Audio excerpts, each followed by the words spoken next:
Tapos biglang may sumigaw palabas ng bintana. Babae. Parang nakawala, umalis. Pero kung kilala mo yun, parang wala sumisigaw. Yun po yun eh.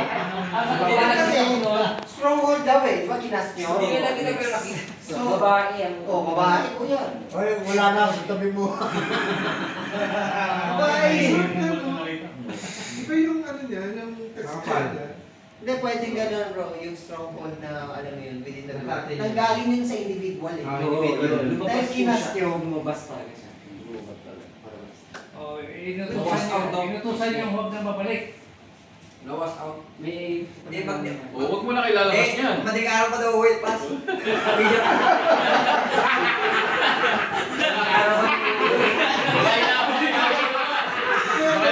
Sa baba. Kaya sa pag-stay niya bro, ito sa atin unit, tawag na babalik.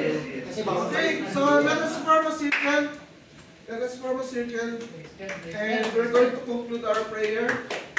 Unang-una, maraming salamat sa pagsama ninyo.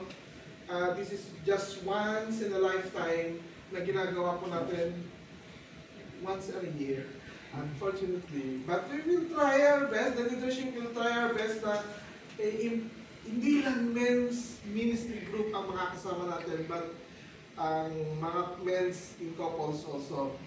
And we will try to plan it next time. Okay, so thank you for coming and let us pray.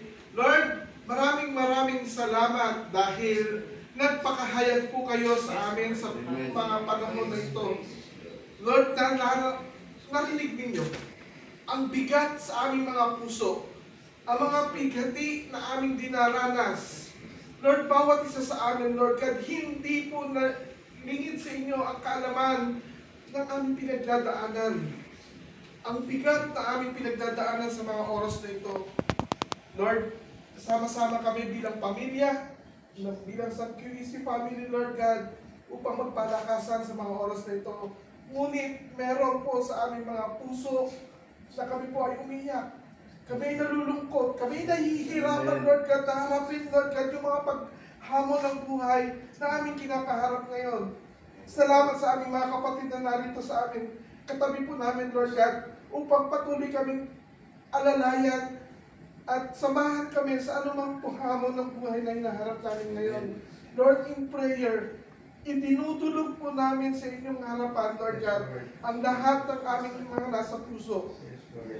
God, salamat. Nangusap kayo sa amin sa gabing ito, sa hapong ito. At dalangin po namin, Diyos, na patuloy ninyong patatatagin ang aming pananampalataya sa inyo, Lord. Hindi po kami malakas. May mga pagkakataon na nanghihina na po kami.